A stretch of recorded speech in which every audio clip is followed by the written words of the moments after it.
Hi, my name is Megan, and I'm going to be giving you guys an introduction on bacterial wound infections. So, bacterial wound infections is an infection caused by bacteria entering and multiplying inside of a wound out of the reach of phagocytes and other immune defenses. Some factors that contribute to infection are virulence of the microbes, which virulence means the ability of a microorganism to infect a host. So that basically means how well it can attach itself to the host and infect it. And then there's also the number of microbial cells in the wound, status of the host's immune system, how strong or weak it is, the type of the wound it is. So if it's a deeper wound, it's going to infect more because it's able to get inside and spread more bacteria. And then the substance's ability to create a biofilm and colonize in the wound. Some symptoms are redness, swelling, pain, usually around a wound after it's been inflamed. The skin could be warmer, yellow or green discharge coming from a wound, odor, fever and chills, nausea and vomiting. Um, Microorganisms can reduce oxygen availability, allowing the growth of anaerobic pathogens and interfere with phagocyte colonization. So basically, that means that phagocytes will not be able to multiply and they will not be able to attack the bacteria. So bacteria is able to grow more. Hi guys, my name is Minthu Ong. I am doing the CLC project, and I'm presenting about sepsis, which is a bacterial wound infection. All right. Okay, sorry. So, what is sepsis? Sepsis is a bacterial wound infection, and it is a systematic and life-threatening overreaction of the body's normal beneficial inflammatory response.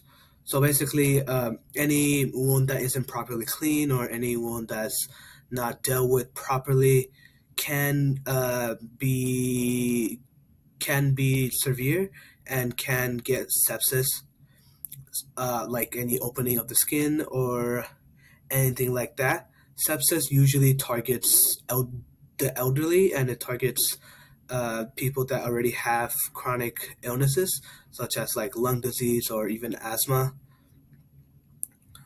The sepsis occurs when an infection you have already triggers a chain reaction throughout the body. It's basically what I just said. If you already have a chronic illness, you're more susceptible to sepsis. Um, Sepsis occurs when the body overreacts. Yeah, and at like very severe cases, there can be a septic shock. I'm gonna continue on to that on the next slide. But ultimately, what this is that it causes organ failure and death. It causes some of your organs to even fail, and at severe cases, if it's not dealt with at the right time, if it's not dealt with in an adequate amount of time, it can even cause death. So on the right, my right, there's some signs and symptoms that you can see: chills, fever, confusion, rapid pulse, rapid breathing. Like I said, if you deal with if you deal with sepsis as soon as possible, it's it's best. And with fast recognition and treatment, most people do survive from sepsis. So talking about septic shock occurs when there is a urine output that drops. Bleeding, bruising, and organ failure can occur, like I said before, and there can also be a dramatic drop in blood pressure, and that can obviously be very fatal and very lethal. So on our right side, there's a nice little figure that we could just go through. Some microbial products in the bloodstream, so it drops down, which creates a wide spread of release of pro-inflammatory cytokines, which drops down to all of these capillary damage and leakages, and it decreases your blood volume. Also on the other side, your neutrophil recruitment and degranulation, which causes tissue damage, and at the end, it causes a shock. which can lead to organ failure and even multiple organ failures. And these are just some pictures of sepsis. Oh, sorry, went too far. Yeah, these are just some pictures of sepsis. Um, yeah, you can see right here, this patient, they lost their fingers because of sepsis. Um, with sepsis, it can be anywhere in the body, but it's usually from like a wound or something. So this patient, they probably had a wound in their fingers and it just wasn't treated well, or the patient just didn't deal with it well, and then that led to their fingers being amputated. Obviously, we don't want the bacteria to keep on growing onto the other fingers or even to the arm. So the doctors and surgeons just amputated it. That is the worst case scenario. The patient no longer have their fingers. And amputation does this is amputation over and on our left, this patient, they still have their fingers, but by the looks of it, they haven't got amputated yet, but they probably will in the near future. And it can also be on your foot. um yeah, this is from a wound. This is from a wound that wasn't taken care of properly, and that leads to sepsis. Obviously, if you are going around going your doing your check-in with your patient, make sure to check the feet, the arms, everywhere, if open wounds. You make sure you take care of those, as most of us are going into the nursing field. So when we check our patients, make sure we have to do this for all our patients. Yeah, nasty stuff. And yeah, that was my presentation of sepsis. Thank you for watching. Hi, my name's Nevaeh, and I'm going to be talking about bacterial infections through wounds and antibiotic and anaerobic transmission. The one that I chose was tetanus, which is also known as lockjaw. Some pictures are on here, as you can see, under a gram stain as well. So for tetanus, it is a serious disease that causes muscle spasms, stiffness, and some other symptoms. It is a bacterium that usually is dormant in soil or dirt. And once activated, like in a host by any means of transmission, it awakens and becomes an active cell once again. So it's no longer dormant or a vegetative cell.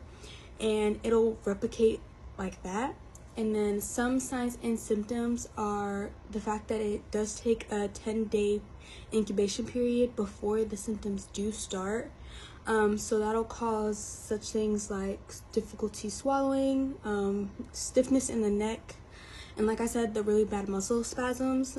How they will assess that at a doctor's office is they'll go over your history of vaccination and basically through vitals and just like a full assessment. How usually it is prevented is by getting vaccinated at a younger age. So like they start at 2 months and it goes from like 2 to 4 to 6, and they'll keep it in doses like that, like over the time. Some other way that they do it is they do vaccinate over like the age of 9, I believe, but depending on the severity and everything, they do it like that. And some complications are breathing problems, as well as tightening of the lungs and more spasms. So that also will make it harder to breathe, and it could become a fatal thing as well. Lastly is wound care. So for wound care, you want to clear out the wound properly of all debris, any soil, dirt, or anything that could reinfect or multiply the infection. So that way it's all cleaned out and the bacterium can actually deplete.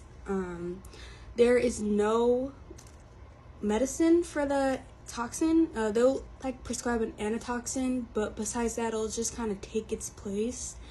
And after some other means of medication, like they'll induce like, what else? They will induce sedatives and other drugs. But other than that, this is my bacterium and infection, and thank you.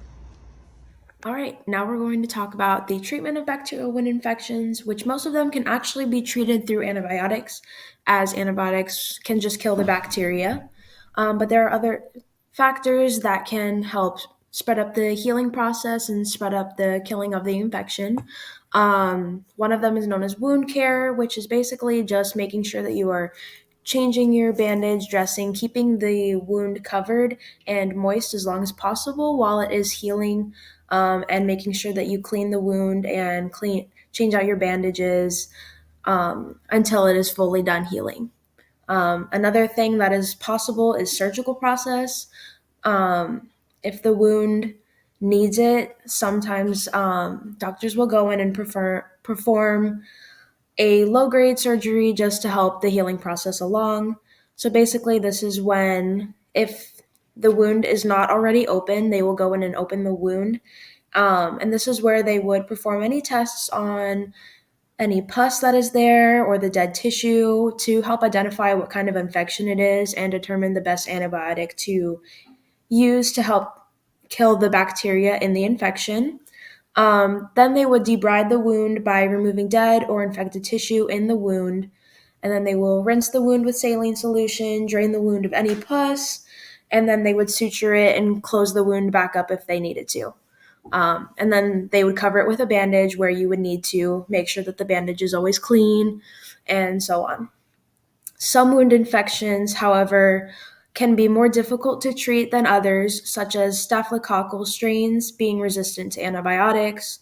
Um, Most of them are known as MRSA strains, which are methicillin resistant Staphylococcus aureus. And they are actually resistant to several different kinds of antibiotics because developed they have developed resistance, and most antibiotics can't help treat these kinds of strains. Um, in this case, they would require another form of treatment, and only some medications have been effective in treating those infections. Hi guys, my name is Obed. I'll be going over salmonellosis, which is a bacterial disease of the lower digestive system. Salmonella infection is a bacterial disease that affects the intestinal tract. Salmonella bacteria live in animal and human intestines and shed through stool. Human infection most frequently occurs through contaminated water or food. Causes include infected food or water through raw meat, unpasteurized dairy products, fruits, and vegetables. Secondly, improperly handled food by not washing your hands after using the toilet or changing a diaper or handling contaminated food. Also, infected surfaces such as touching a contaminated area. And lastly, infected pets or other animals. Birds and reptiles, especially, may carry salmonella bacteria on their feathers, fur, or in their feces. Some symptoms include diarrhea, stomach cramps, fever, nausea, vomiting, chills, headaches, and blood and stool. Some risk factors that could happen is through international travel, owning pets, and stomach or bowel disorders and immune problems. And complications could lead to dehydration, bacteremia, and reactive arthritis. And prevention could be through hand washing, preventing cross contamination, avoiding raw foods, and storing food properly. So I had bacterial diseases of the lower digestive system and the treatments for them. So these diseases usually stem from a bacterial contamination in the consumed food. And there's two types of diseases for this. So it would be infection, where the microorganism is consumed and then releases toxins inside your body after consumption or inside your intestinal tract. And the second way would be intoxication, and that's where the bacteria has already produced toxins inside of your food before you have consumed it. So the signs and symptoms that you could see with a bacterial disease would be diarrhea, abdominal cramps, dysentery, nausea, vomiting, and dehydration. So for treatment, a lot of these just kind of go away on their own and only last a short while, but if it is left untreated, in some cases it can be fatal. Treatment includes oral rehydration therapy, electrolyte solutions, and also antibiotics in some cases. So, viral diseases of the lower digestive system. These are actually one of the main contributors to death seen in children and can account for about 70% of childhood cases of diseases in the lower digestive system. There's two really big important factors with these, and that would be good hygiene and not having a fully developed immune system. Those two things are going to make a person more vulnerable to contracting one of these viral diseases. These diseases can be caused from bacteria such as E. coli or rotavirus, and the diseases include astrovirus gastroenteritis, norovirus gastroenteritis, and also rotavirus gastroenteritis. Some of the signs and symptoms that you would see would be fever, diarrhea, malnutrition, headache, vomiting, abdominal pain, dehydration, and in some cases, death. The treatment for this would be replenishing your fluids, so that would be oral rehydration therapy, preventative vaccines, supportive rehydration, and also electrolyte replacement. And a good way to prevent the spread of these diseases, since they are contagious, would just be practicing good hygiene and isolation. So when you're sick, washing your hands, but also trying to stay away from others so that you don't spread the disease to anyone else. For my slide, it was the protozoan disease of the lower digestive system, which is an amoeba histolytica. It is most commonly transmitted from fecal-oral, meaning any food, water, or hands that are contaminated with fecal matter and then ingested. Some symptoms of this disease would be mild diarrhea, severe dysentery, abscess on the liver, and colitis. To diagnose this disease, you would need to get a stool exam, an enzyme assay, or a PCR, which is a polymerase chain reaction test. And the most common treatment for this would be antimicrobial drugs that are listed on the slide. Hello, everyone. I am Michael, and I am presenting the Christian worldview perspective on the microbe diseases on the lower digestive system. And the two verses I picked are from the New Testament, which are Romans 12:4-5 and Philippians 4:13. So the first verse, which is Romans 12:4-5, for just as each of us has one body with many members, and these members do not all have the same function, so in Christ we, though many, form one body, and each member belongs to all the others. Essentially, God gives each individual with unique gifts, wisdom, leadership, teaching, etc. Every individual uses their gift to contribute to good for the world. There are many problems that roam the earth, so God assigns those roles to combat these problems or simply to do good. Through our gifts, our will must be aligned with God's will. So the best analogy I can use for this is the human body. And the human body, for example, we have every single one of us has the thyroid gland, which when there are excessive calcium levels present in the human system, the thyroid gland secretes calcitonin hormones, which establishes homeostasis by decreasing the levels of calcium. And these organs, they contribute to help the human body to function. And the second verse I picked, which is Philippians 4:13, I can do all this through him who gives me strength. Humans alone cannot function without God. Humans depend on God for strength. We try our best not to veer off the path of God. When we are stressed out because of overwhelming amount of work in the nursing profession, we must rely on God to keep us in a state of ease and calm. The human body has limits, but God is not within these limits because he is beyond the human capabilities. And here are the references.